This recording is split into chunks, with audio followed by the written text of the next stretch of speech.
अभी हाल ही में हुई मॉनेटरी पॉलिसी कमेटी की बैठक में यह निर्णय लिया गया है कि रेपो रेट जो 5.25% है उसको स्थिर रखा जाएगा।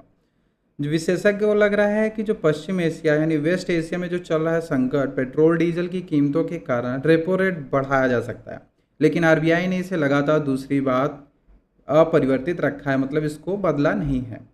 आरबीआई के सामने वर्तमान में दो दुविधाएं हैं। पहला, एक तरफ है जीडीपी ग्रोथ, जिसका अनुमान 6.9% से घटकर 6.6% कर दिया गया। वहीं पे दूसरी ओर इन्फ्लेशन का जो पहले क्राइट वो था अनुमान था, वो 4.6 था, जिसको बढ़ा के 5.1 कर दिया गया है। ग्रोथ में गिरावट जो है उसका कारण क्या है? पश्चिम एशिया संकट के कारण तेल की सप्लाई और शिपिंग बाधा आ रही, जिससे आर्थिक गतिविधियों में काफ़ी धीमी हो रही है। आप लोग को पता है कि यूएसए और ईरान का जो युवार चल रहा है उसके कारण क्या है, ये सब चीज़ें हो रही हैं।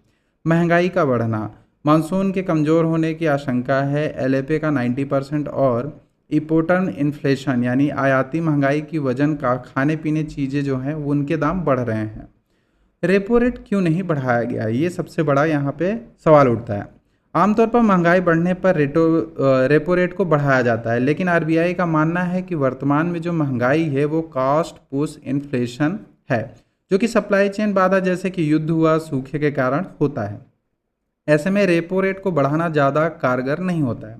आरबीआई इसे एक अस्थायी शॉक मान रही है और उम्मीद कर रही है कि वैश्विक स्थितियां सुधरने पर यह खुद ही कम हो जाएगी।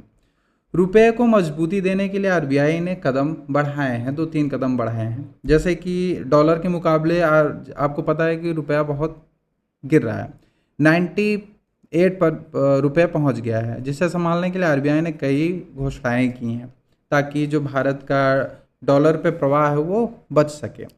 पहला किया है कि टैक्स में छूट दी है। सरकारी बॉन्ड्स में निवेश करने वाले जो विदेश के निवेशक हैं, अब उनको 12.5% का long term capital gain tax नहीं देना होगा।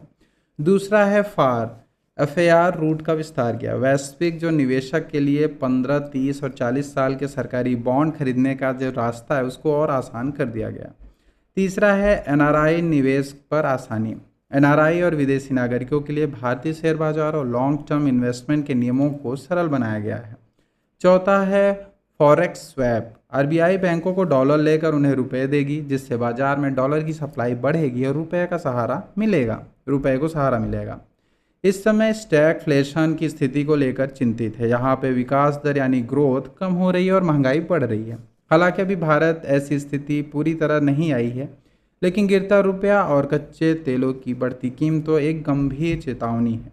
आरबीआई वर्तमान में ब्याज दरों को बढ़ाने के बजाय विदेशी निवेशक आकर्षित करने और रुपए को स्थिर करने के लिए अधिक ध्यान